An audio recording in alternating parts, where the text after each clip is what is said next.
want to make sure we're live first. Yeah, like you tell me when to start. Jorge, I definitely want to touch upon that on the call. Like basically what we see. Wait, just before we go on, we are live. Welcome to Degens for a Brighter Future. My name is Jorge. I'm here with my co-host Gio and friend of the channel, Chris, the man, the animal, the machine, coming from all the way in Thailand. Bangkok, Thailand. Bangkok, Thailand. Moving through his golden castle, making the time for us. Greatly appreciate it. How are you doing today? Well, Palace looks lovely today. I'm doing great. So we have been wanting to get you back on because I think our last conversation was incredibly unique, especially your perspective on regulations, the future of the industry. And so after everything that's gone on and all of these changes that have really hit the market, I think this is a good time to kind of revisit some of that stuff and see where we're going to go from here. So I guess the first thing is, before we get into that, what have you been up to and what projects have you been looking at recently? I've been working very hard, but mostly on my regular job. I haven't looked at right now we're my perspective on where the market is, and I'm going to say the financial markets in general, is where a lot of people say, are we in a recession yet? Are we not? We're in a recession. Okay, I'm old enough to have gone through several recessions already. We're in a recession, folks. So, and what's happening is that don't look at the Bitcoin chart or the Ethereum chart to figure out, okay, is it time to, like, have we hit a bottom yet? Is it time to dollar cost average into Bitcoin or Ethereum or whatever? What we need to look at are the inflation figures. Inflation is the key in this market. Some people think that inflation is going to go down because the price of oil went down recently, but I don't believe so. Because there are not a lot of good news coming through us. Okay, the price of oil going down a bit is good news, but what's coming this month are there's some figures that are coming. It's the rentals. The price of rent has not been added in the inflation figures. The influence of the rise in the price of rent has not yet been added to the official inflation figures because there's a delay of about 3 months. Okay, the way it's calculated. So we have not seen the rise in rent added to inflation yet. So if the rent for the last 3 months has been going up a lot, we're going to see that this month. And the Federal Reserve, in its great wisdom, decided that their priority number one was kill everything as long as we kill inflation. So their idea is that we're going to stop the economy completely if we have to, as long as we reduce inflation. They don't care if you starve to death. They don't care if you lose your job. They don't care if the stock market tanks 50% from where it's at right now. They want to kill inflation no matter what. Okay. Inflation, by the way, that they created themselves by overprinting during the COVID crisis. Right. Absolutely. So, what I like about the Federal Reserve is that it's there to help us fix the problems that it created itself for us, which is wonderful. And, in California right now, I don't know where you guys are at, but California is also giving billions and billions of dollars free money to its citizens, okay, because of inflation. So yeah, you're gonna just issue more cash to people when there's already too much cash in circulation, which is causing the inflation in by itself, right? Mm-hmm. It's not helping, okay? You don't give more cash to people to kill inflation. That's just stupid. But then again, who said that people in power knew anything about the economy? And also, you have to figure that the United States policy in Europe right now is fight Putin no matter what. And again, they don't care if it creates a recession. They publicly announced that. They said they don't care if the war triggers a recession. They don't care if it triggers a famine. Mm-hmm. Okay. Right now, there's about 100 million people that are going to have no food this year because of the war in Ukraine. All the Northern African nations are net importers of food. And guess where they used to import food from? Ukraine and Russia. Mm-hmm. Where are they going to get it from? Right. No matter where, they could get it from somewhere, like the US, for instance, or Brazil, but there's an ocean between them. There was no ocean between Ukraine and it was a very short trip from Ukraine. That's going to be a very long trip from the US or from Brazil or Canada, for that matter. So again, it adds to the cost of food. If anything adds to the cost of anything, that creates more inflation. So I don't see how we're going to get out of this, okay, anytime soon. We might have the next 6 months of having inflation out of control. We might have the next 6 months being, let's raise interest rates to the roof.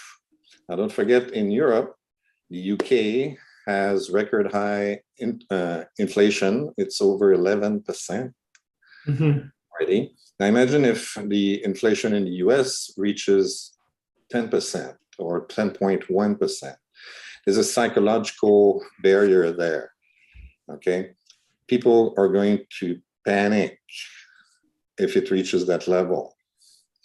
The stock market is going to crash even further than it did. And the crypto market being even more volatile, it's going to tumble, okay? What we've seen so far is just the beginning of this tumble.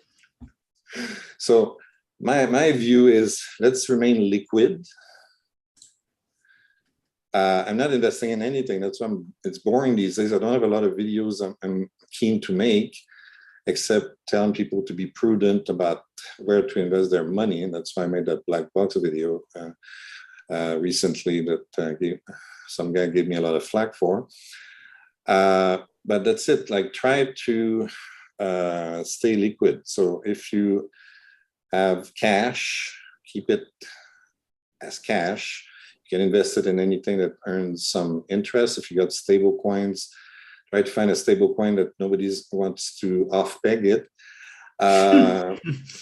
Like right now, whales are trying to break almost every single stable coin available. Even USDC was under pressure for a while. And USDT, I mean, those two are pretty solid, but, they're trying to create panics. If people start panicking, anything's possible, okay? And I'm just waiting to see what the Federal Reserve is going to do. The evil witch that is going to wave its magic wand and make the market rain or shine. That they're going to do. Personally, I think it's going to go down. By the way, before we keep going, just like last time, totally forgot to mention, everything we're about to discuss is not financial advice. Do your own research. I'm an idiot on the internet. Gio, I don't know what he is. Chris is a monster animal creature from down under. Take that for what it's worth.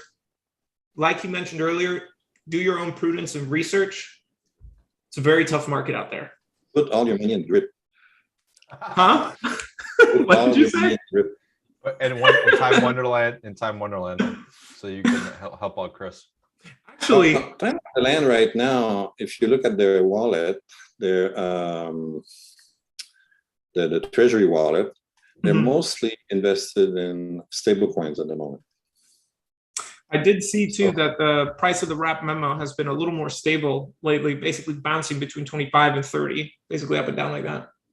Look at the Olympus. They've got over 200 some million dollars in cash, essentially. It's all stable coins. Okay, it's double what Wonderland is at the moment. They can do anything they want. Okay, I don't know if people see the power of the Olympus model. They just look at the price of the unwrapped token going down like this, but look at all the tokens, they're all going down like this. Okay, that's market pressures. Okay, I'm pretty sure that Olympus is going to be there for the long term. Perhaps Wonderland, I'm not sure about the new treasurer yet. We'll see. Because so far there hasn't been a lot of good news coming out of Wonderland lately. But when it comes to Olympus, they're thriving. They're forging new alliances. They're still building. They're still building. And also, when I talked about transparency in DeFi, if you look at their website, you can see a lot more. It's not perfect yet, but you can see a lot more about their revenue streams. Okay, shows where the revenues are coming from and so on. That's what we need in DeFi. I'm not sure if I talked about that last time, but we need even more transparency. Things are still operating. A lot of projects are still operating like black boxes. We want to avoid that. The reason Three Arrows, Celsius, Voyager, and BlockFi are failing is that they were operating as black boxes, and they were like in this fringe market of centralized financial institutions that are not regulated as banks while they should have been. Well, yeah, and I think they're not DeFi, they're CeFi. Okay, and for me, if you're going to be going the CeFi route, you need to be really strictly regulated. If you're going to go the DeFi route, you need to be strictly transparent. Wow. You cannot have, no transparency in DeFi, and you cannot be unregulated CeFi. Okay, that just recipes for disaster. That's what I tried to explain in my black box video. It's interesting you mentioned that too, because Chainalysis released a report, and a lot of people get flagged to Chainalysis, because they assist government bodies when they're going after like any bad actor that's out there. But on the report, what was really interesting was that they finish it saying that they should be focusing more of their attention on the centralized entities that participate in cryptocurrency and keep viewing and trying to understand the decentralized counterpart. So I think that that makes a lot of sense, because DeFi is still very new. And maybe some people don't want to hear this, but I think this is a good time to kind of look at Uniswap and start over and understand like how that functions, like how simple the slippage and fee model works and how it can continue to thrive even in a bear market, or why MakerDAO still works, or Aave. It's not the most exciting thing in DeFi, but in the test of time, it works. Like, people want to say like, oh my God, look at Celsius. Look, they're going to default on these loans. And thank goodness they paid off their wrap Bitcoin, MakerDAO loan. But I thought it was interesting how it proved the effectiveness of DeFi, that they couldn't just call MakerDAO and be like, please help us out with this. It's like, the code is law. The price is there. You have to pay off that debt or you're going to get liquidated. Yeah, I mean, I have something to say about that too, though. I think it's very interesting. I think blockchain and crypto, it's like, it's all in the data, it's all in the code, right? And you can see certain stuff happening in the wallets. To say the Celsius BTC wallet, But I think a lot of people don't realize too, a lot of over-the-counter deals happen and backroom deals that happen in the regular financial world still happening in crypto. Like, this wouldn't have happened if people were monitoring Celsius wallets. Like, you wouldn't have been able to tell the story. You wouldn't be able to see the story. You wouldn't have had to know what was going on, right? I think. I mean, who knows? It's going to take a long time to unravel all of this. Maybe if Chris can maybe touch upon this, because I think with Celsius, basically there were, like you said, it was unregulated in a sense. There's different terminology, but it was a high risk like yields. It was a high risk yield like savings account kind of. But they were trying to say, oh, Yes. It's a crypto bank. We're not like a regular bank, but they're worse than a regular bank because they took all your money. Yeah. But that's the problem. It's like, okay. The problem right now is that we are in undefined regulation territory. Okay. There are very, very few governments right now that are enlightened enough to provide adequate regulations for crypto. And you've got pure crypto plays, and you've got mixed plays like CeFi. Okay.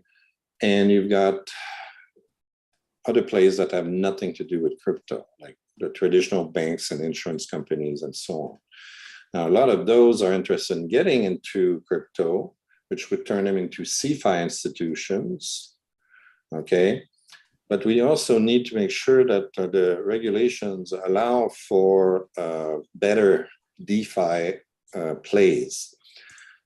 Right now, I'm not very excited about what I see in DeFi. And there's nothing very, very, very good that's coming out right now, okay?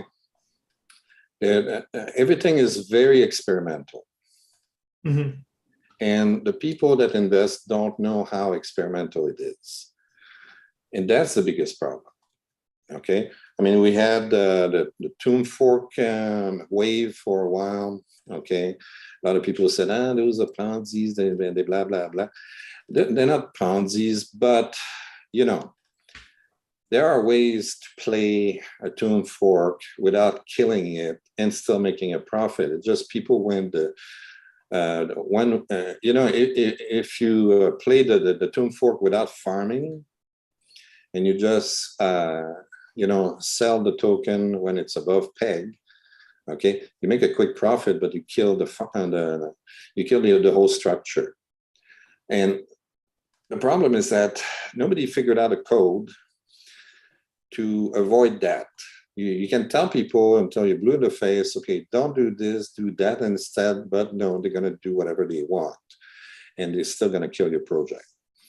Okay, I know a lot of people that start tomb forks and most of them die within a month because they couldn't maintain themselves above peg. And that's because the code is new and people just kept forking the same code without making much improvements. Mm-hmm. Okay.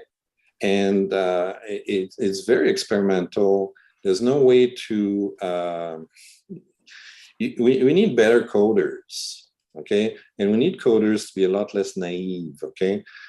You got to understand that as soon as your protocol is out there in the real world, it's the jungle. Okay, everything is going to try to kill you. Absolutely everything. Okay, even the investors that you want to attract. Okay, they're going to go for the easiest way to cash out. Okay, and most of the time that will just kill your project, especially when the market are bearish. Okay, as soon as they see a small dip in the price, they panic. And they just liquidate everything and your token tanks, So we need better projects. We need better regulations. I hate regulations, but we need some for CeFi projects, okay? Celsius, BlockFi, and Three Arrow especially took advantage of the fact that it was under-regulated. As you said, they took way too much risk. And if they would have been regulated like a normal financial institution, they would not have been able to take that kind of risk. So I don't think any of these financial institutions were reporting as much as they should have been reporting to regulators. Mm-hmm. And that's why Three Arrow, for instance, is getting severely reprimanded in Singapore. Okay, and probably going to get sued all over the world for the way it mishandled the money. A lot of people, if you check, there was a video from Bankless about this. They kept out highlighting how illegal the transactions, the investments and the transactions that have been made at Three Arrows, for instance. Okay, so they over leveraged. They kept borrowing and borrowing to pay off previous debts and so on, just to try to maintain a high yield. And well, you can't build a house. It's a house of cards. Okay, built on quicksand. Damn, that is a very colorful metaphor. I think it's also a good time to highlight too that one thing I always look for too is I think we're now in the stage in the market where I'm actually pretty thankful for, in a way, because the bear market is now highlighting the innovations beyond just super fast and cheap as far as the layer ones are concerned, and so that's been a big part of my strategy.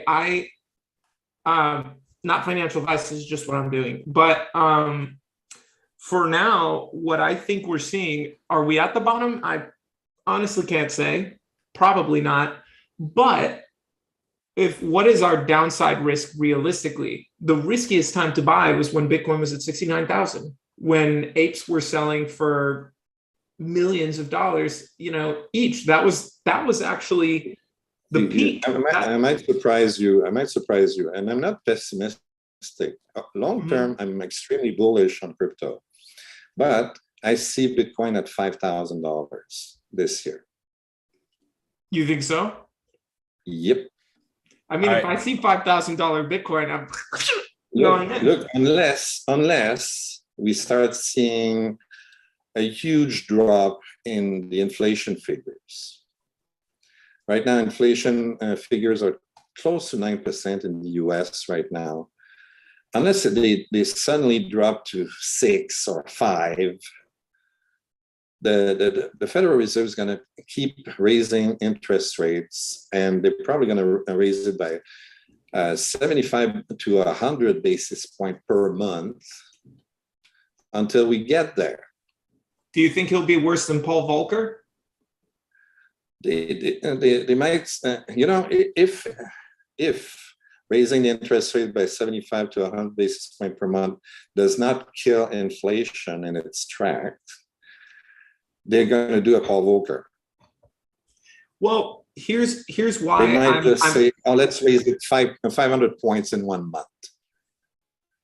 Okay, and then everybody's going to be like this, whoa, and then the stock market's going to go down 60% in a day, like crazy stuff. Because also, don't forget, they're also closing the tap on quantitative easing, right? Quantitative easing should have been stopped 6 years ago, okay? Yeah. But they kept having it because when it was there, and it's like nobody's complaining about it, so let's leave it there. Well, and now it's like they want to do quantitative tightening, which means let's take cash out by the trillions. Okay, so banks will have nothing to lend. You want to buy a house, you can't. Or if you want to buy a house, it's going to be half the price you wanted. You're going to be able to qualify for, if you were able to qualify for $500,000 house, now you qualify for 300, 250, and that's it. Okay, because the banks will have a lot less cash to lend. And it's not just housing, that's for business as well. You wanted to open up a factory, it's going to be a lot harder now. And your monthly interest payments are going to be like double. You know, it's going to get a lot. My expectation, we're going to suffer a lot more before we hit the market bottom. We're not there yet. I don't know why Bitcoin went back up a couple $1,000 last few days. I think just people being hopeful that you know, they're praying that interest rates are not going to go up again. My expectation, they will go up again. There's just not enough good news. And not just that, the Biden administration seems to have planned all this.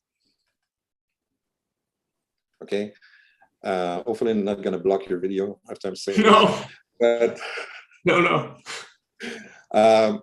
Speak your mind. Here's the frightening stuff. Okay. Okay. They wanted this war.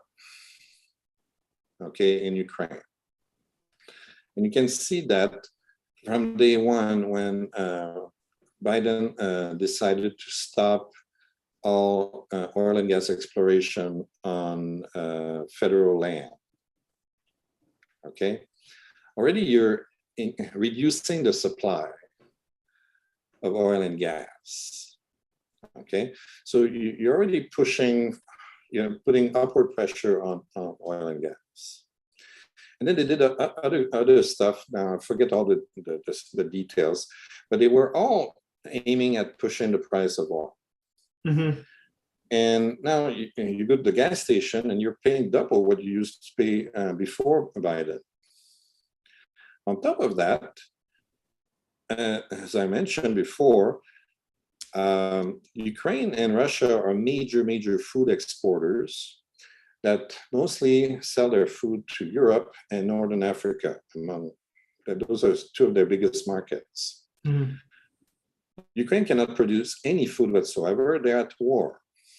They're being bombarded everywhere. You can't grow anything right now in Ukraine. Russia still produces food, but now because of the so-called sanctions, they won't sell to unfriendly countries, which is most of Europe, because Europeans are sanctioning them. Right? So they're going to sell to China, they're going to sell to India, and India welcomes everything right now because they're getting a discount. Okay, because they don't have to pay in US dollars. Okay, they can pay in rupiah. That's major. Or Bitcoin. Putin said he'll accept it. Or Bitcoin, but right now. Or Bitcoin if they want. Okay, according to Indian news, they're paying in rupiah. Okay, which is very good for India. And of course, the US say, "Oh, don't do that." And then India is like, "You want me to do what? You want me to buy petroleum from the US? It's a lot further away. It's going to cost a lot more in transport. And you want me to pay full price, and you want me to pay in US dollar? I've got Russia right here. Okay, it's several thousand kilometers less. And I'm getting 20% discount right now." Well, if they're paying in their own currency too, that's a big win. If they don't have to pay in Russia's currency. It's huge. Now, what I'm wondering right now is like, it's so perverse the way it works. The sanctions are not working against Russia. If you look at the price of the ruble, at the beginning of the sanction, the ruble tanked. So as we expected, it would. But now it recovered, and not just recovered, the ruble is the best performing international currency right now in the world. It's doing, it's at its highest point in 5 years. The last 5 years, if you look up the price of the ruble against the US dollar, it's at its highest point in 5 years as we speak. So the sanctions are actually helping Russia.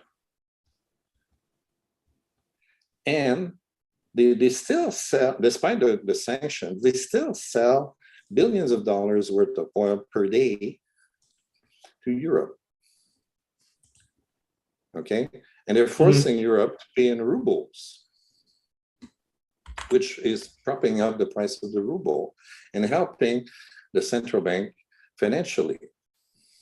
So, like right now, I'm wondering who's working for who? Is Biden working for Putin? Because right now, all the measures that they're putting in place are helping Putin. I mean, are they really that stupid? Or what's the end game here? You know? And why the Biden administration keep pushing and pushing for hostilities to go on?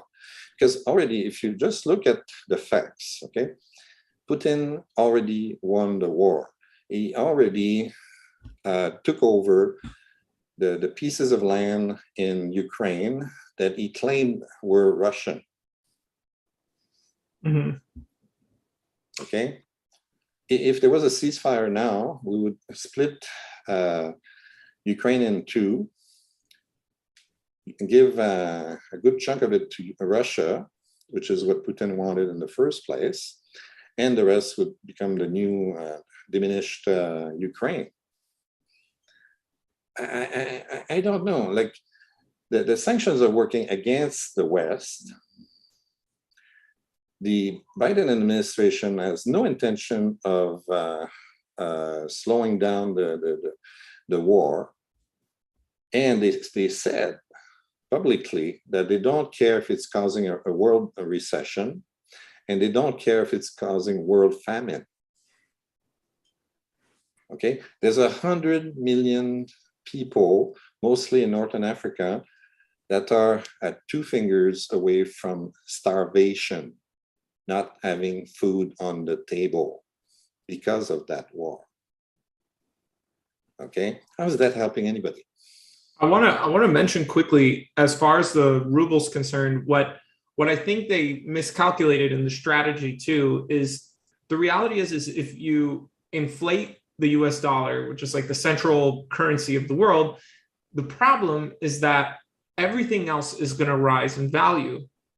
And nobody in any country will ever vote for a leader that passes austerity, which means in order for these programs to keep going, they're going to have to pump more money in the system. And we've just pumped up so much more money. If you're in Putin's position, it's like, what's more valuable, accumulating dollars or accumulating petroleum? Accumulating petroleum. Actually, here's the irony. The euro is tanking because the US dollar is very, very strong right now. Yeah, the Dixie is high right now. The ruble is stronger than the US dollar. Well, I will point out though, I did pull up the chart for curiosity here. I'll share it so that way everybody, including our viewers, can see it. So if we look at this chart right here, we can actually see that the year-to-date chart, anyways, we could see that it did crash, but now it's actually worth more, even at this current tanking price, which makes sense because the Dixie is on fire at the moment. So we could see that there's still a lot of strength in the ruble right now. So look, this is when the sanctions started. This is where we're at. So go 5 years. 5 years. Oh, damn. We were at that point. It was actually, it did break it. It's lower today. It's lower today, but we're still very, very close to the high, the 5-year high. No, you're right. You're 100% right. Damn. Wow. So, I mean, we'll see what happens. I'm curious as to why. This is a pretty big dip. Like suddenly a bunch of people moved rubles out of their portfolio. So that's quite interesting. I would be interested in reading about that. So yeah, there's probably some new development. Try to keep you guys posted. Yeah, there's probably new development I'm not aware of. But right. overall, the thing is that you try to punish the Russians, but you're punishing Europe. Right. And I don't know why the Germans made so many bad moves. Why did they shut down all their nuclear reactors? They don't make any pollution. Okay. Now, because they're running out of oil, because of the sanctions, they're going back to coal. which pollutes 1,000 times more. It's absolutely illogical. Absolutely illogical. Look,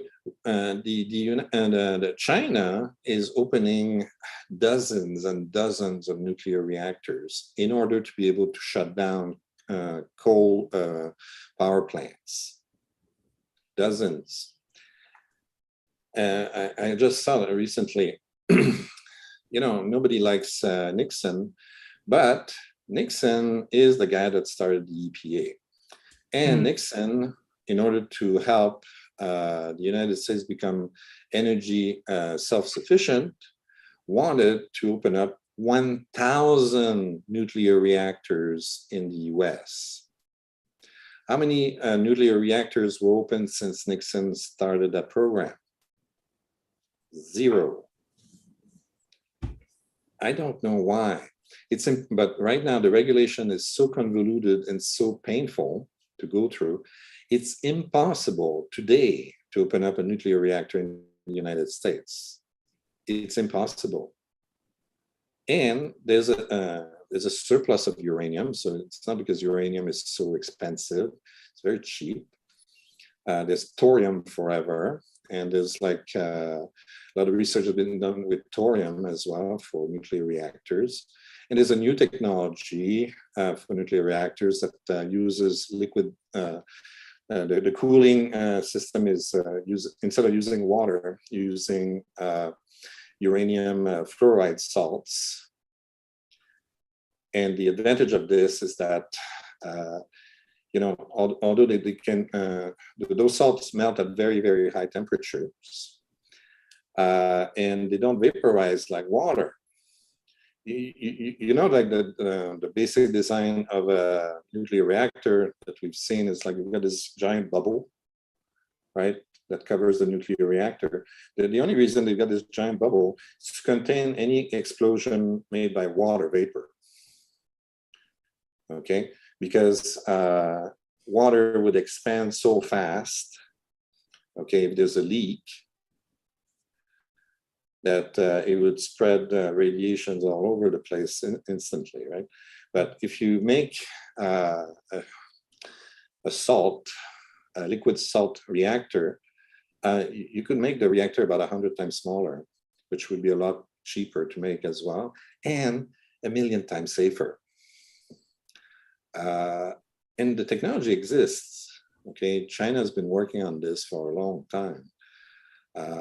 But somehow in the US, everything has been stalled for decades, which is not very logical again.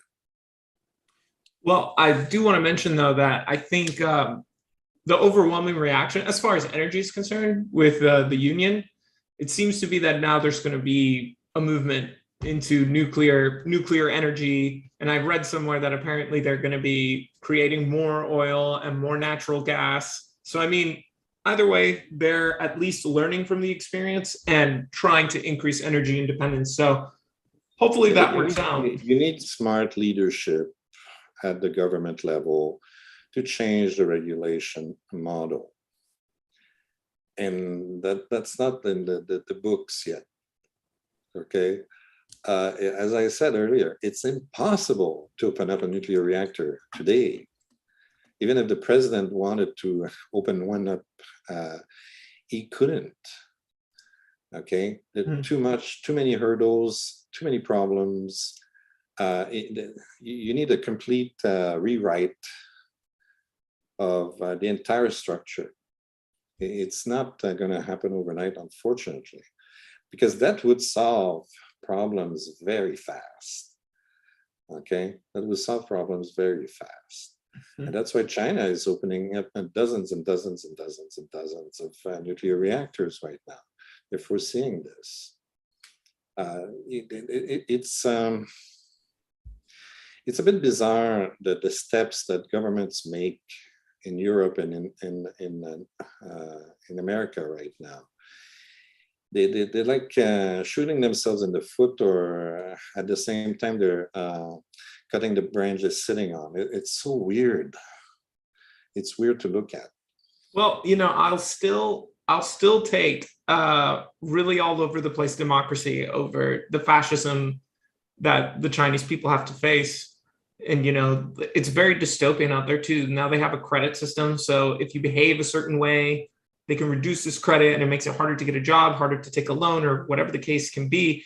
So for me, the concern is it's not so much that they're, building more energy. Historically, China has always had, has been an incredibly powerful country, if not the most powerful country in the world. So it would make sense that it goes back, but I would hope that I don't mind, like I live in the US, I don't mind if the US is not the most powerful country in the world. My concern would be that the most powerful country in the world, I would hope, is a free place, that, and because I agree with you. You know what I mean? That for me, that's the real fear. So for now, you have to understand the priorities are different. In Asia, the priorities is stability. And you have to understand also that the news media distort the news a lot. For instance, everybody knows that Xi Jinping could be reelected forever because he had the rules changed. Okay. Now, this does not happen in a vacuum. First of all, you cannot choose any old Joe to become president of China. You have this pyramid of bureaucracy that you have to go through step by step. In order to be eligible for election as president, you need to be a governor of a province that has at least 100 million people before. Okay, so it's a little bit like you have to be able to manage Germany and France for 5 years before you're allowed to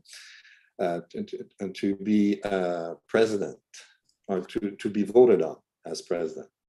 Okay, so it's not easy to get there. It takes years and decades before you're eligible to get to that level. It's definitely the structure in China is they reward what's the word for it? If you are competent, they reward competency. Okay, if you're competent, you're allowed to go to the next level and be able to control a larger part of the country. Okay, until you can reach the top. So it's not every person, like people that are in public office in China are extraordinarily competent. They went through universities that teach how to run the country. Okay, you're basically they train you on how to be a politician from day one. Okay, you cannot have a person like Trump that had no clue how the government worked, okay, and got voted only because he was popular. That's not possible in China. Okay, and if Xi Jinping does something stupid, don't worry, there's several other people that are quite competent that could take his job anytime. Okay, the Communist Party is a huge structure. And there's tons of people that have the right to vote for who the next president is. So if he fucks up, you can bet that there's several other people that could take his job. Now, the only reason that this, the limit of 2 terms was eliminated is that they want more stability. So if Xi Jinping is competent and does a good job, and it helps the nation, you want to be able to keep him for maybe another term or 2. Well, that was a purpose. That was a luxury. I agree with you 100%. I'd rather have my freedom. However, where do you think I moved to Thailand? The United States scared the hell out of me. When I was young, a long time ago, going to the United States was like, immigration was a breeze, okay? you then I go to Florida one time. I went to Fort Lauderdale and I landed from Montreal. And I filled up my immigration card. I had my passport ready. The guy just picked up my card. Welcome to Fort Lauderdale. Didn't even look at my name or my passport. Okay, welcome, welcome, welcome. Just picking up immigration cards like this. That was back in early 90s, late 80s. Okay. Today, the last time I went to immigration, it was like, what is this? Okay. It looked like a prison camp, and it looked like I was trying to get a loan from a bank. Looking at the questions they were asking me, it was ridiculous. Okay, and the problem is that you're putting the federal government, in many cases, is to blame. It's putting a lot of effort on things that are not crucial for this and the future of the country. Okay, and it should build infrastructures. Like, what happened to that infrastructure build of several $1 trillion that Biden was pushing for? You see new roads out there? The first half passed, which is just pure infrastructure, rebuilding bridges, all that fun jazz. The second half of it, which was to help out with like social welfare and stuff like that, did not pass. That's the gist. As far as like how well it's going, I've not done my research into that, so I'm not going to respond. I saw this guy saying, an American professor, I think he's in Boston somewhere, and he said there's a bridge near the university, and the city said in 2012, something like that, that it needed to be rebuilt. And they said 2 years. 2 years passed, nothing's done. The city says, we need another 2 years. 2 years passed, nothing happens. And so on and so on. It took about 10 years, okay, 10 to 12 years before the freaking bridge got built. And then he says, look in China. And he's showing this video. They're building a bigger bridge, okay? Guess how much time it took to build and finish the bridge? How long? 12 hours. They have machines able to bring pieces of bridge life size, okay? They have the machine, they bring it, they just put the whole structure down like that. Okay, it's pre-made, it's insane. Everything was ready in 12 hours. So I think he's gone right now. Are you there? No, I'm still here. One sec. Sorry. My bad. Issue with the camera. Got it fixed. I should be on now. Can you guys see me? Yeah, we see you. Sorry about that technical difficulty. Got it fixed. So the thing is, there are good things at both systems. There are bad things at both systems. If you want efficiency, which is what a lot of people ask for, go to China. Okay? I mean, they can, we saw during COVID, they built a hospital in 2 weeks. Okay? And there's this bridge thing in 12 hours, okay?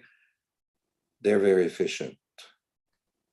And because of this efficiency, you're gonna see in the next couple of decades that the Chinese GDP is going to double, okay? It's gonna be a lot bigger than America's, okay? Unless you have major changes politically and structurally happening in the US. You need a leader with vision in the US. That's what you need. Okay. The last time you had that, believe it or not, was with Clinton. No, okay? no. Mm-hmm. The last time the economy was, the federal government was having a surplus was with Clinton. Okay, and it had the help of Alan Greenspan. Yeah, I think it's just like kind of a culture issue in America. It's like we're just addicted to cheap money and we're addicted to debt. And I think also with the whole energy thing, I think with the nuclear, we can definitely do it. It's just that the willpower is there. It's too much legislation, too much legality. And I think there's a lot of energy lobbies that wouldn't want that to happen because that would be a risk to their business models, and a lot of this green energy as well wouldn't want that to happen, because the real green energy is nuclear if it's done safely, but nobody wants to do that, or they don't allow that. My thoughts on that is, like, as far as energy is concerned, is that we're just not at a place where realistically we can sustain super crazy efficient green energies. Like, we're at a point where currently we still need petroleum. We need to have nuclear power as well. And over time, just like how in Dubai, they were like, well, we can sustain all this oil for so long, but eventually, just like Norway, they were like, we can't just spend this money frivolously, because there could be a point in time where there's going to be a more efficient source of energy. So these countries saved up money. Dubai, what do they invest in? Bigger buildings, more tourist attractions, and all of this. In Norway, it's working in Dubai and it's not working in the US because there's no election there. The emir is there for life. So you have a continuity, you have stability of government. The problem in the United States is that, first of all, you guys make it so hard to elect a new president. And it's so expensive. Why does it have to cost $2 to $4 billion to elect a president in your country? That's insane. In Canada, where I come from, okay, elections take 1 month. Okay, the prime minister dissolves the House and declares an election, and there's 1 month of campaigning, give or take, maybe 6 weeks, and at the end, well, who's the new prime minister. Okay, how much did that cost? A few $million. Why do you guys need to go to every fucking little county in every single state and shake, kiss babies and shake hands with absolutely everybody to gather votes for? Oh my God! Well, there's always business in the US. There's always someone making money, and there's always someone losing money. But it's painful to watch, and you cheat all the time. Well, you look at what was it, Fahrenheit 9/11 or 11/9 or whatever. There was the last one that Roger Moore made. Okay, and he was talking about a lot of really scary stuff. I thought was that when Hillary Clinton was trying to get the leadership, and I forget which state it was. I think it's Virginia or something. And each county was about to vote for Bernie Sanders, except one, I think. And so you counted all the votes from all the counties. Everybody wanted Bernie Sanders except one county. But the leadership at the Democrat Party said, we don't want Bernie, we want Hillary. So they went to each county and they said, write that you got Hillary instead. And they went to each county and they changed the results. They faked it. Okay, that was what I saw on that video. And then you have a lot of weird stuff you guys do. Okay. But if you don't mind me saying, before we go on, because it's a crypto show, I wanted to kind of flip a little bit. Again, I want transparency. That's why I love crypto. Transparency. Exactly. Your elections are not transparent. You made a crypto election system. Okay. You need more transparency at all levels. okay? All levels. We need that. We need that in real life. And I think that's where crypto could help, okay? If you had a system, okay, where there was no way of being able to cheat, that would be so perfect. At the presidential level, as we saw with the last election, the voting machines seem to be working perfectly, and they don't seem to be corruptible. So that was very, very, very good. But choosing the leader of the party for the election, there seems to be a lot of corruption at that level. But the presidential election looks pretty clean. And he's gone again. I think he's gone. No, I'm here. It's just the camera's black. Sorry. Don't put your finger on the camera. Don't put your finger on the camera. It doesn't work that way. No. But so here's something I wanted to ask you. Last time we spoke a little bit about Mirror Protocol and how there was someone that was like, oh my God, I was scammed because I shorted gold and Coca-Cola, and you had this really funny antic that I really enjoyed. But since that point, and I recall saying like that Mirror Protocol being a scam, nothing further from the truth. Now, as far as Mirror Protocol is concerned, it was just built on top of Terra. The stablecoin was the UST. So full disclosure. But just circling back to Terra Luna, I wanted to know, what are your thoughts on the collapse? And do you think we have felt all the ripple effects? We've heard Sam Bankman-Fried say that it seems like, as far as these centralized entities and their involvement in Terra Luna, that perhaps it's over. I'm putting quotes, but what are your thoughts on that? My personal feelings about Terra version 1 and Terra version 2 is I'm staying away. I'm not touching them. I lost total trust on Do Kwon. The problem is he mishandled the crash. Okay. Basically, I thought I understood how Terra worked, and I was wrong. And the way it actually works is exactly like what was it called? Iron Finance. Remember that last year? Iron Finance, yeah. They had a Titan token, and they had a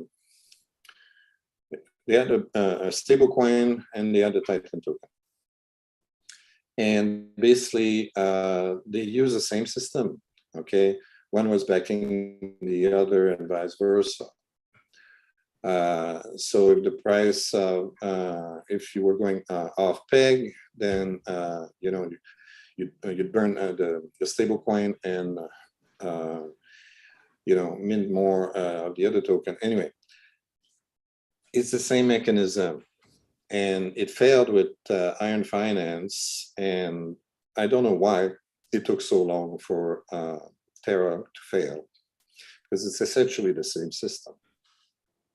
I think that ultimately the problem is if the stablecoins market cap became so much higher than Terra's market cap, which it did, because the demand for the stablecoin is just vastly higher than the layer 1 token itself.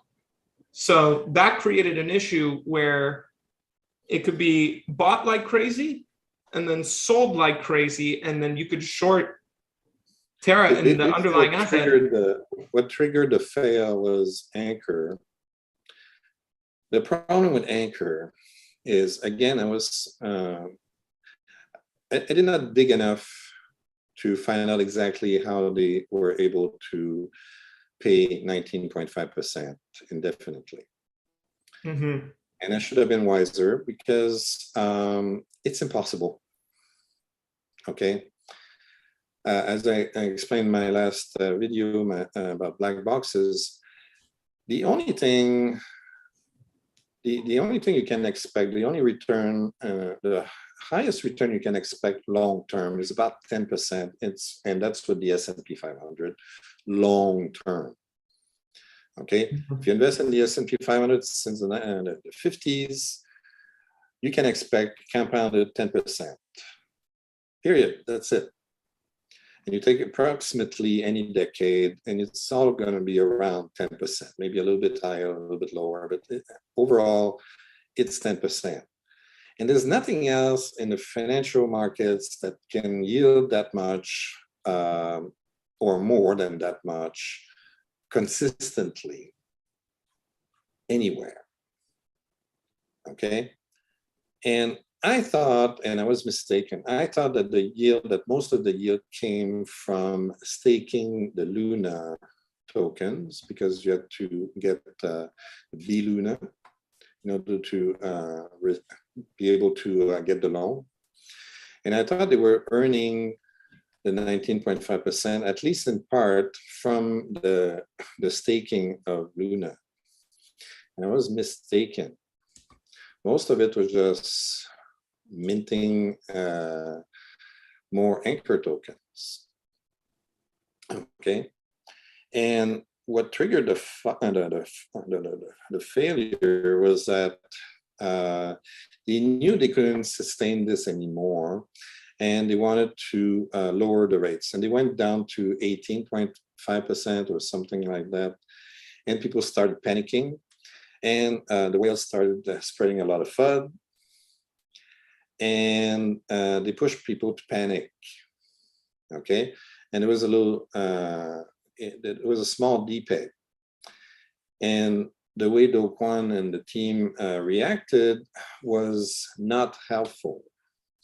And then, well, just to clarify, the initial part of the panic was that they were going to move. I don't know if you're familiar with the curve wars, but essentially there are these pools that compete for liquidity, and the biggest pools are stablecoin pools. And so UST, I think, was in a pool with DAI and Frax, or it was Frax USD, and they were going to move it into a 4 pool. And so all of that is a transaction. So apparently what Chainalysis saw, I could be wrong on this, by the way, but I'll send you the content where I got this info.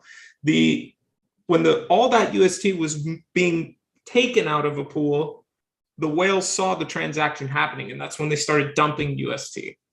And the sell pressure was too strong, and there's not enough people doing the arbitrage between Luna and UST fast enough. And so as soon as it depeg, that causes a panic, and then Celsius sells 500 million of UST because they're trying to save their depositors' money. And obviously a 7% loss on, say, maybe it was like 500 million, that's a lot of money that now is gone. And then the triggering happens, and then the people on chain who are looking at Anchor are like, whoa, okay, $500 million just left, I need to pull out. And so suddenly all these other centralized entities like 3 Arrows Capital, probably BlockFi, and also when they're offering, say, 11% USDC, probably what they were doing is you deposited USDC, they turned it into UST, they put it on Anchor, and then they cut 9% off. And that might have been a big strategy. And I wouldn't be surprised if that was the case. Now, I could be wrong. Everything I'm saying is just me, an idiot on the internet, but I could see a really easy money model done that way. And, I really appreciate that Chainalysis has gone as far, especially one of the most trusted crypto companies, at least on the end of the FBI and what's the international police called? I forgot. There goes my camera again. Sorry. What are you doing to that poor camera? No, it's a Sony A6100. I got it on anyways, before I lose track. So Interpol, working with international entities to find the bad actors. And it was really, I don't know if my camera can handle it anymore. I think she needs some sleep. Oh, she's hot. That's what I think it is. But you guys can hear my voice? Yeah, we get some liquid nitrogen or something. Well, anyways, the summary is, or my magnum opus that I'm making here is that the beautiful thing about DeFi is that it's trustless and permissionless. The problem with CeFi is that there's a level of trust, and you have to trust a person to manage these things correctly, But in DeFi, there's code. MakerDAO will not give anyone a break ever. It's a line of code that determines when these assets are liquidated. And that's the reason why I love DeFi so much. You go in because of the yield, and then when you start digging through it and you're like, man, these systems work in a really strong way. Every loan is collateralized, not unsecured. So they're not creating more money out of nowhere. They actually are holding that something of equal value and loaning something of lesser value. When you come back, you get your collateral back. Whatever you do with your money is your business. And that's to that point, Terra and UST were not collateralized by anything. Exactly. And the moment they put collateral that was not equivalent to the market cap of UST, now you have a depegging event. Yeah. And the other thing, there's not enough transparency at the high level near Do Kwon and his team. Okay. There was a guy who was asking him questions, and there's several wallets that are involved, and Do Kwon doesn't want to identify those wallets. Okay. Mm-hmm. And even with Terra version 2, a lot of people are claiming that Do Kwon is getting hundreds of millions of dollars out of that. Although he said he would not receive free Luna version 2 tokens, he's not proving that he is not. Okay, because he wants to keep the wallets anonymous, right? I mean, if you have nothing to hide, don't hide it. Mm-hmm. You know? And that's why I don't trust Terra version 2. First of all, what's the point of Terra version 2? Okay. The only reason we were using Terra version 1 is because of UST. Now, there's no UST in Terra version 2. What's the point? I mean, look at most of the protocols that are on that are on Terra 1. They all had to do with UST. Okay, the Mars protocol was all based on that. Okay, you know, Mars, Nexus, what else? Any protocol I can think of was based on UST and or Luna in one way or another, and it was a relationship between the two. But now that's gone with Terra version 2. So what's the point of building on Terra version 2? Your old code won't work because you don't have UST anymore. I think you know, I can't say for sure. Like, we're gonna see more as the police get involved. For all we know, maybe Do Kwon was an honest guy who really just had an experiment that failed. And the sad part about it is, and I think we did an interview with Chad Bareford. He said it really well, something along the lines of, we do need decentralized money. And that's an incredibly, we need some type of stablecoin that works. And actually, interestingly enough, when Terra depegged, you know, there was the Degen box on Abracadabra. So you would think that with all this Terra, you know, that the UST being depegged, that magic internet money would be depegged, but it hasn't lost its peg. Well, they closed them just in time. Yeah. They closed the Degen box just in time before the collapse of the Terra system. Mm-hmm. Because also, you have to remember, when the Degen box opened, when was it, November? Yeah. You saw a surge in the price of Luna because at one point it was $1.5 billion invested in that Degen box. Okay, so a ton of money went there to take advantage of the yield. Okay, mm-hmm. And maybe that signaled the beginning of the end. Maybe that put too much pressure on Anchor. Okay. And because at that point, there were so many people investing in Anchor they were figuring out that they were going to run out of money to pay that 19.5%. I think that's what happened. So I think it helped push the price of Luna up, but it put a lot of pressure on the finances of Anchor. Okay. Mm-hmm. And I think that started towards the beginning of the end for Terra. Well, I think this is a strong learning experience. I'm hoping though that there's going to be more innovation towards this an algorithmic stablecoin that works, and I don't know how that's going to be done. Which one? But we need that. We need that. Huh? Which algorithmic stablecoin is working right now? So far, DAI hasn't depegged. I believe Frax USD hasn't depegged, but Frax kind of doesn't count. It's like 50% collateralized by USDC, and then the other 50% is kind of like Terra USD debacle. So I don't see a clear winner yet. But I'm hopeful. You know, I'm patient and I'm hopeful. I think what we're going to see during the recession is a lot of people building new things and experiment. And I'm hopeful that we're going to find solutions, okay, without having too much exuberance. Right. What I want to see during the recession is coders coding and building things, okay? And if they can focus on that and not just on a quick buck, I think we're going to find some pretty decent solutions at some point. I like the thing you were talking about, the curve war and so on. You have all these VE tokens that are appearing left and right. Mm-hmm. I think they're going to help find ways to generate stable income in DeFi at some point. It's just a little bit complicated.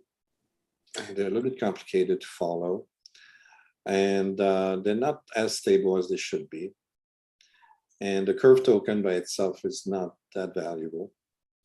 So there's not a lot of tokens right now that are good long-term value at the moment.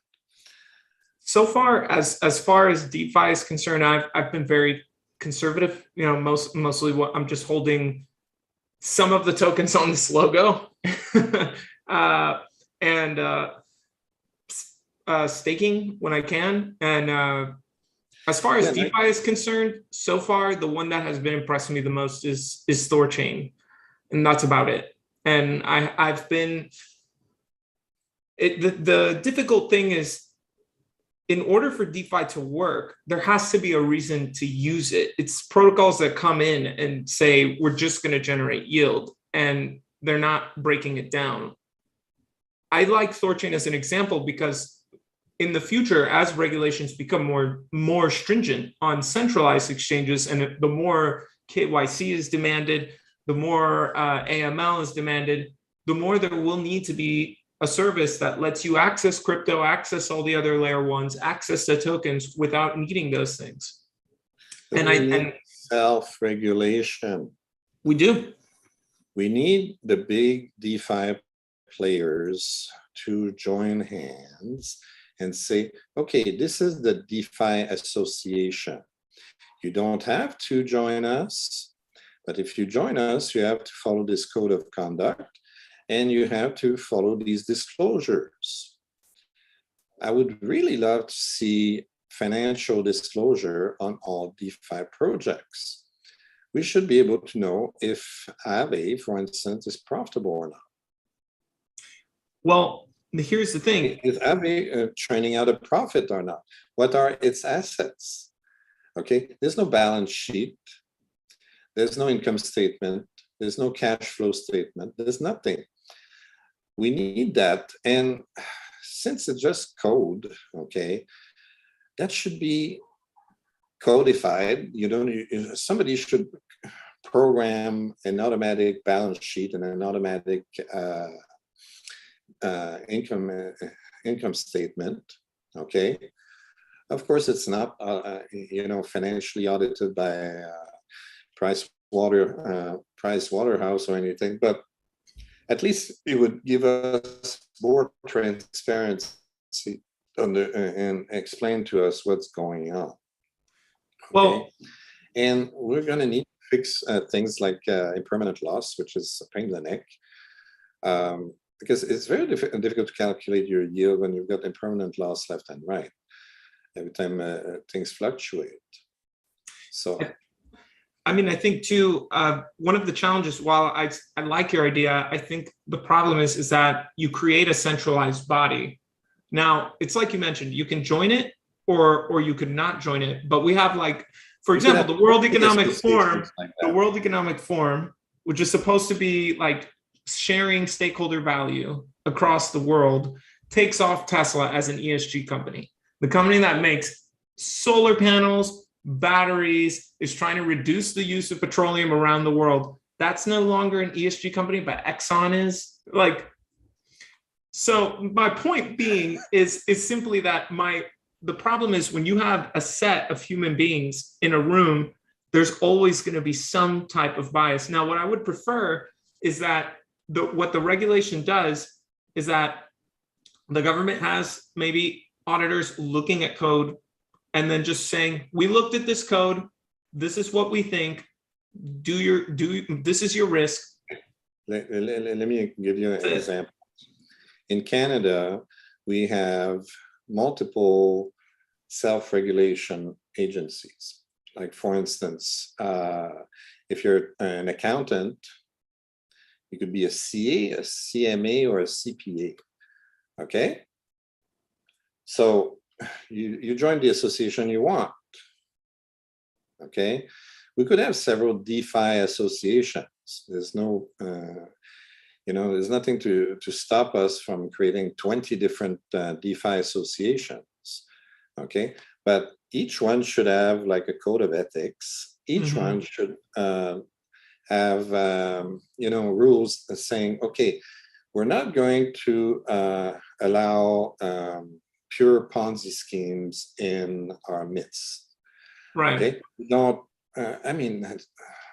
what's the utility of drip? What's the utility of titanium? Zero. Okay. And we want financial statements. We want to see that titanium is running at a deficit. We want to see that drip is running at a deficit. Okay, because they are. Okay, and it's not transparent, and that's what that's why that guy complained to me, was saying that they're black boxes, and said, no, they're not black boxes. They are black boxes. People cannot see what's actually happening under the hood. You have to go through the blockchain yourself and follow each transaction to figure out, okay, are we making money here? Are we losing money here? Blah, blah, blah. This should be automated. This should be disclosed on the website directly. But there's no protocol that does that, or it's very limited, like Olympus DAO does. There is a little bit of disclosure there, but it's...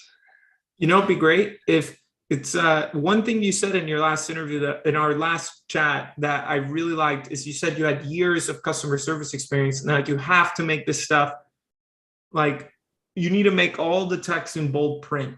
I think a really nice standard that every DeFi platform could easily implement is make a tab where you can click, and then you could just see the wallet, see what's on Etherscan right there. Boom. I don't have to go and dig in your white paper, find that coded wallet address, and then just go through, like, make it like that, Why is that so hard to do? Why is that so hard to do? I don't get it. And that can be something that's easily done. I mean, because if you dig in the rough, if you dig, there are sustainable projects. You have to ask yourself, how does this thing make money? And it should be, a white paper is phenomenal, but there should also be something in the front page, or, that just easily makes it dissectable. Because for a lot of people, DeFi is confusing, but at the same time, DeFi is easier to use than a traditional financial tool. And that's the problem. The guise is, this thing is going to work perfectly, but most people don't understand what impermanent losses or slippage fees, or, or why liquidity in a pool matters, why something can offer 1,000%, but there's only $100 of liquidity, and why you should be concerned when you see that, so just it's stuff like that. There needs to be a lot more education, and that's why I would like to see DeFi associations being created, okay? Because most projects are running on a shoestring. Right. Yeah. No, and okay. I agree with you there. You've got like half a dozen guys, okay, mostly guys, and almost no women in DeFi. And, there's a few coders in there, a few marketing guys in there, and, and they think they got the next best idea, okay? And they're going to experiment, or they're just copying another project that seems to be working well, right? And they have no time to write sophisticated documentation. They have no time to train their users. You see it from time to time. Some projects have more resources, and they make nice videos explaining how to do things and so on, and that's good. But again, the risks are never fully explained. There's so many risks involved. And even in regulated markets, people don't see the risks, okay? Yeah. Just look at Tesla, okay? Does it make sense that Tesla, at some point, it's the total value of the total market value of the shares of Tesla was greater than all the car companies of the world put together? I love Tesla. At some point, it was like. But I can't argue with you there. Okay. Tesla's sales were not that big. And right now, Tesla is in the hot water. The mega factories cannot produce cars as much as they want for several reasons. First of all, we're entering a recession. A lot of people are not going to buy cars. Second, the supply chain's broken. Right. Lithium is super difficult to get right now. Yeah, there's a lot of materials that are going to be impossible to find. So what's Elon Musk going to do? Diversify vertically? Is he going to go all the way to the mines to get lithium and zinc and nickel and whatever to make the batteries? And what does he need to do? Right? Does he need to buy mining companies? It's a possibility. But, does he need to build his company across the entire supply chain in order to maintain it? Because those factories are huge. And I'm sure if they're not producing, they're costing money just by being there. Okay. I'm sure it costs money just to have a big fat factory like that not producing. I guess you could say that timing is their worst enemy right now. If this was 2 years ago, when the accessibility to lithium was just better, and in fairness, they've been doing a lot of hard work to vertically integrate. They've been, they own their own mines, but they still have to buy lithium. There's just not enough. There's small companies. Like, I hold very few stocks, but one of them is not financial advice, do your own research, is awful performing stock right now is Illica. It's on the English exchange. And the company has figured out how to, it's called something state batteries, but essentially they're working on technology that allows you to make batteries without lithium, and you can use recyclable materials. And I'm really excited, and they have partnerships with other companies. But until I see an actual product, I'm not. But I'm just saying them, and there's several other companies working on that technology as well. Bill Gates is invested in companies doing similar things. So And Bill Gates shorting Tesla, as far as I know. I don't know if he's still doing it. But I love his text to Elon Musk, like, "Hey, I want to talk to you about doing this charitable project. Do you still have your 500 million short?" "Yes." "Well, I'm not going to do that." I just find that funny too. It's like, I want this guy who I think is going to fail colossally, and I'm just gonna ask him for help with something. It's like, I don't know. I think that's odd, but I'm sure billionaires do that often. You have to not take it personally. Yeah. Okay? It's like the mafia. Don't take it personal. It's just business. Okay? So we can do a deal that's going to be mutually beneficial while I stab you in the back on another thing. Okay? Hey, that's capitalism. We do that here in the US a lot. Yeah, exactly. Well, you're not the only place where you do that. But that's the essence of it. Okay. I mean, there are lots of things. One thing that I liked from Bill Gates was the water recycling machines that he built. I don't know if you saw that. He did a conference and he had a big jar of shit. I think I saw bits of it, but fill me in. Yeah. He had a conference and he had a big jar of shit put on the podium, and he said, he found a way to recycle wastewater in small villages. And I'm like, why can't we have a thing like that in every single house? Think about it. Again, it would decentralize the system. Okay. Your house would reuse its water, purify it, okay, and reduce the consumption of water from the city, right? So you put less pressure on the municipality and become more self-sufficient. Okay, why would that be bad, right? And the other thing, like I live in Thailand, where we've got more sun than we know what to do with, and you'd be hard-pressed to find a single solitary solar panel anywhere. It's amazing. Like, there's a lot of countries that could really benefit from the use of solar panels. It's curious. I wonder why the government doesn't invest in that. I think it's politics. Maybe the power company hasn't figured out a way to make that profitable.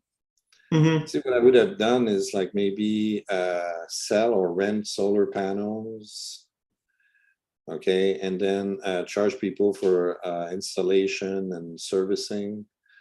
That'd be a new way to diversify. And I don't know. There should be ways to make this work, but who knows? I mean, because when I went to China, I went to Xi'an. I saw solar panels everywhere, and there's hardly any sun there. There's so much smog. When I went there, this is a long time ago, 12 years ago. So even 12 years ago, they were there. Yeah, they had solar panels everywhere. You saw on every rooftop. And the place is very smoggy, so there's always a lot of clouds covering. But they still had solar panels everywhere. And I was thinking, well, imagine if we had that here. But or in Florida, you're in Florida, right? Yeah. Well, in my area, we have a lot of solar panels. In where I live, there's solar panels everywhere, but that's not the case in most of Florida.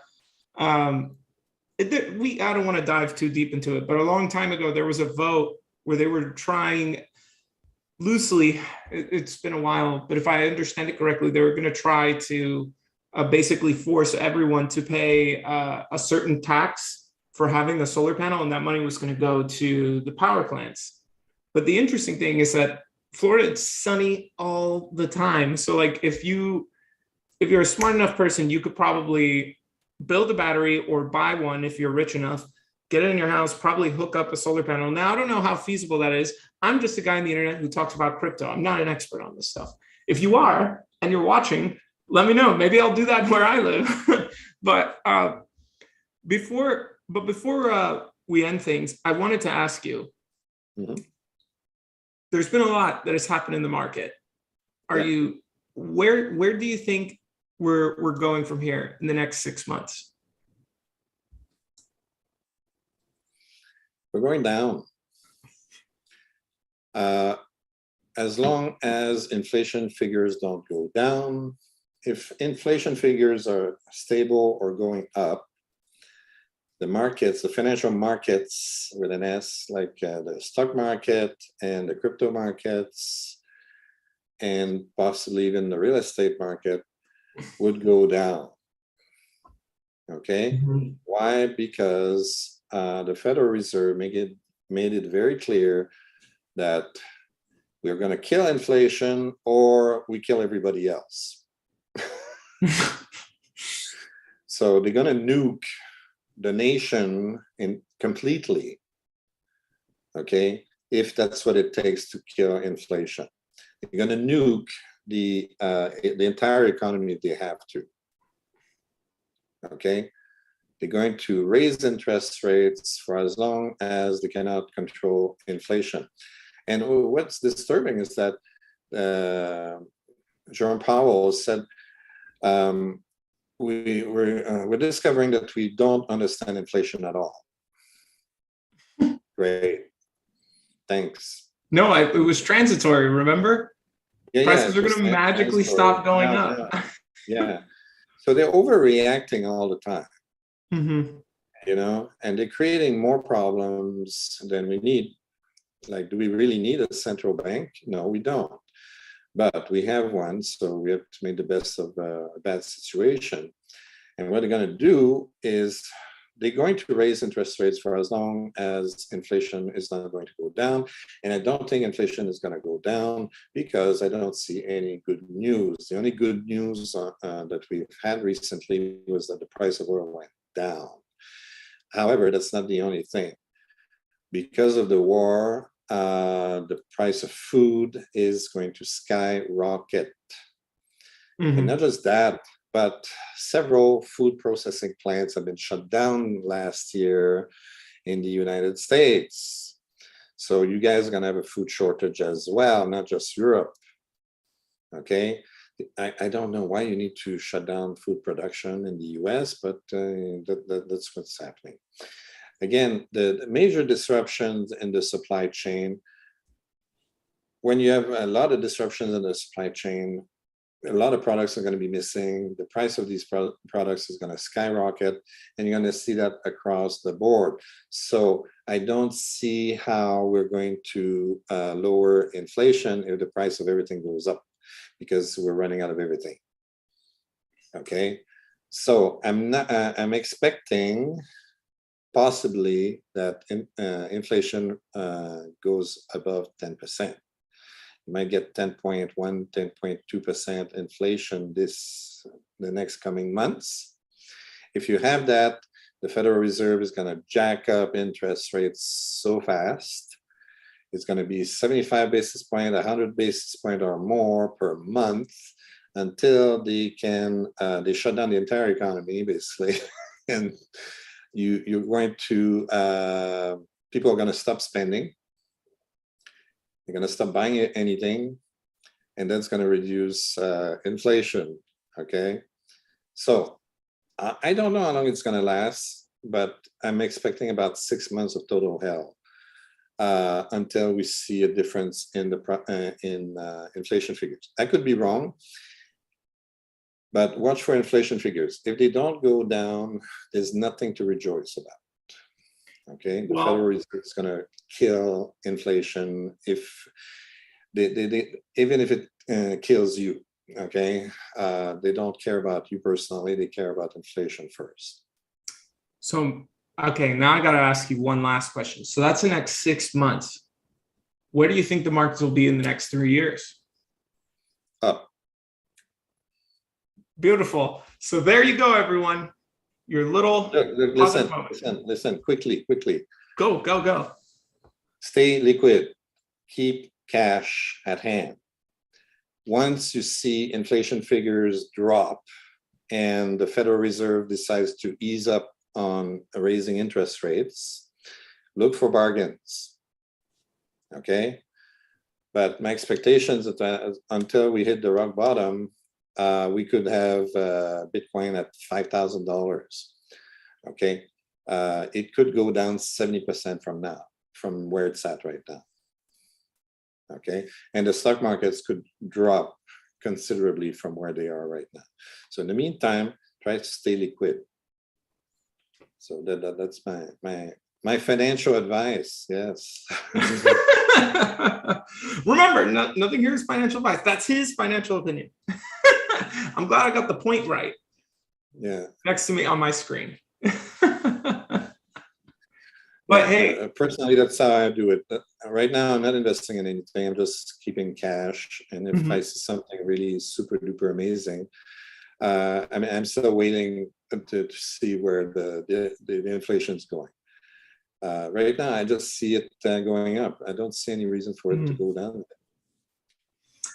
Yeah, I mean, at least in my area, I mean, seeing gas go down, hopefully, I wouldn't be, maybe this is too optimistic, but I wouldn't be surprised if on July 13th, I think we're getting the CPI from the Fed. I'll be glued to my phone listening to Jerome speak, lie through his teeth, maybe. But I think the reason we saw a little bump is because the language, I put this in my Degen news video. I hope you watch those. Love your opinion on that. He said something within the minutes. There was a piece where they mentioned that they're not announcing what their next move is going to be. They're waiting for the data. And it kind of leans on to a possibility of maybe neutral inflation. Because before we see the dip, first we're going to see it stop. Or maybe just a tiny uptick, like 0.1 above or something like that. And that'll be the sign that the rate of growth of inflation is starting to slow. So maybe we're not like this, but we're like this. Or like that. And then I think now that's a lot of hopium, but I would not be surprised. But seeing that the rate of inflation when they're calculating it, you know, we only started seeing gas get lower, I want to say 2 weeks ago, and it's still quite high. So I mean, I don't know if the calculation would account for the last 2 weeks of the month of June. So I mean, rental figures are going to be having an influence on the rate of inflation in July. They're always 3 months late. Okay. So if rentals went up during the last several months, we're going to see that appear in the CPI in July if they went up. So I'm expecting they went up. And I'm expecting this, and the CPI is going to go up again. And then I'm expecting Jerome Powell to go all nuts and say, okay, we're going to go up 75 basis points, 100 basis points, or whatever. And then the stock market is going to totally crash, and that crypto is going to go nuts, and we're going to see Bitcoin at 15,000 and so on. Until it hits an actual bottom at some point. I think it's in the near future. We're going to hit a bottom in the near future. I think at some point they're going to kill everything that lives, and there's not going to be any economy to speak of. So there won't be any inflation because nobody's doing nothing. And at that point, yeah, things are going to start looking better. That will be also don't forget winter's coming. Winter's coming. Europe is going to freeze to death unless they get petroleum and gas from Russia. Okay, so that's upward price pressure on oil in the winter. I didn't even think of that. That's a very good point. Don't forget, we're July. It starts getting cold in September. Dang. Okay, temperatures are going to be 10 degrees Celsius in Europe in October. Okay, you freeze if you don't heat up your house at that level. That's coming very, very soon. And that's why we're seeing the price of oil go down right now, because you don't need so much oil because it's hot. Okay, we're in July right now. So we're okay for summer. Right, but winter is coming, and they're going to consume a lot of energy to heat themselves up. Okay, and unless they all go back to coal like Germany is doing, it's going to cost a fortune. So I'm expecting the price of oil to go back up around that time. Again, not good news for inflation. Well, Chris, first off, this was a really interesting conversation. I'm sure we'll have you in for round 3 at some point, for sure. Because with all the craziness in the past, let's hope things change and get better. All this was in 2 months. Everything we talked about was in 2 months. Craziness. I'm sure in the next 2 months, there will be even more. But for all of you watching, thank you so much. By the way, Chris, not only did I upgrade this camera, got a light, got all this stuff on OBS, check it out. I got an outro song.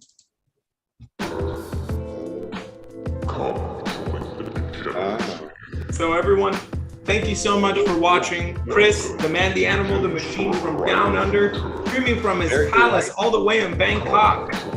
Thank you so much for coming on. I'm sure we'll see you again. You have a great night. I mean, I don't know. What time is it over there? Is it in the morning? Yeah, it's morning. Well, enjoy the rest of your day then. I'll be passing out here. Always a pleasure. See you guys later. Bye. Can't wait to have you again. Good night. I mean, morning. Good morning. Yeah. And for those of you who are watching, like, comment, subscribe, share, all the social media things. Have a great time.